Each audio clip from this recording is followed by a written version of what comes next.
aminareo hatrany ny fahasoavana avy amin'Andriamanitra Ray sy Jesoa Kristy Tompontsika. Amena. Andeha hiaraka hiombam-bavaka isika. Ry Tompona anay any an-danitra misaotra anao izay fa afaka nanompo anao tany am-piangonana omaly ary dia omenao an'izao herinandro vaovao izao. Dia raha saotra aja voninahitra Tompo, atolotra ianao amin'ny anaran'i Jesoa Tomponay.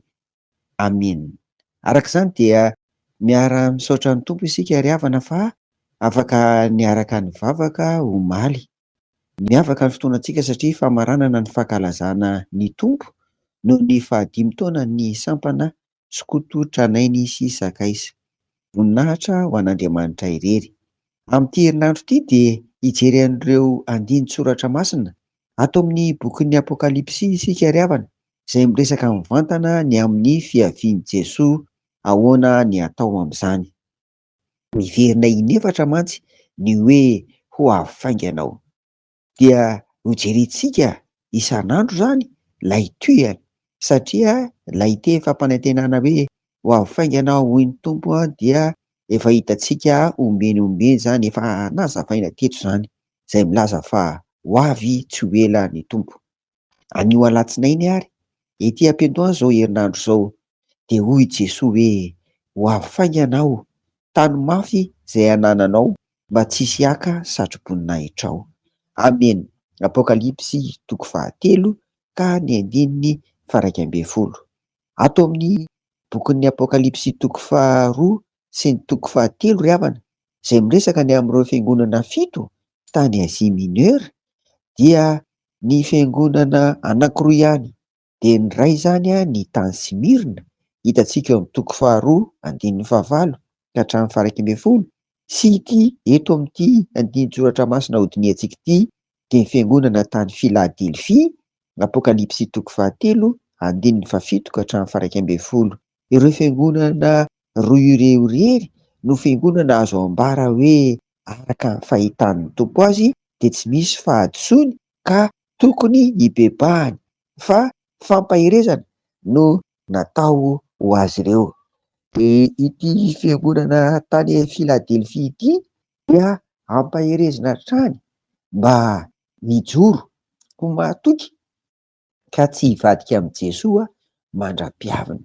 Ho avy tsy ho ela ny Tompo fa ambara omeny izany, ka izay mbola mahajoro amin'ny fiaviany dia mahazo antoka fa azo valim-pity.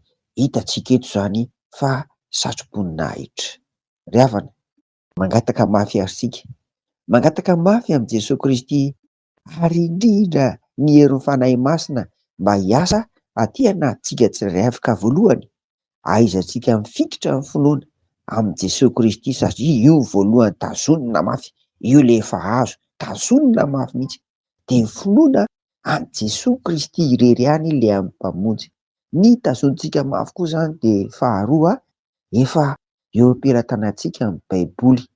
Misy ny tenin'Andriamanitra, tazono ho anao ry havana, tazono ho anao amin'ny finoana izay rehetra voalaza ao.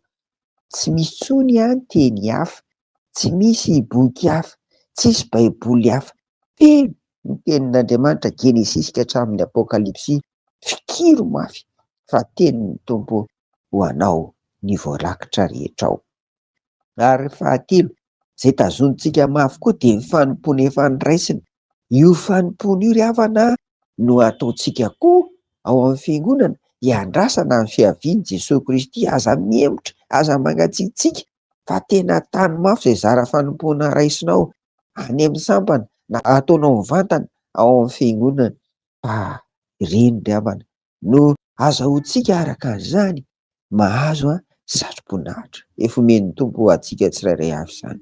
Koa hoy ary Jesoa, ho afainganao tany mafy izay anananao mba tsisy aka ny satroboninahitra ao. Mba ho tanteraka aminao ho amintsika tsirairay avy izany. Amena. Hivavaka ary isika. Misaotra anao ary izay ry Tompona eny an-danitra, ny amin'ny teninao. Misaotra indrindra fa amin'izao fotoana izao dia ampahirezinao izahay mba hijoro mahatoky, tsy mivadika aminao mandra-piavinao Tompo, ary hitana mafy ny finoana an'i Jesoa, ny fanompona efa niraisina, ary indrindra ny teninao voarakitra tao amin'ny Baiboly. Fanahy masina hiasa aty anatinay, azahoanay manatanteraka an'izany. Amin'ny anaran'i Jesoa, amen. Ho aminareo ny fiadanan'i Jesoa ry havako a, amen.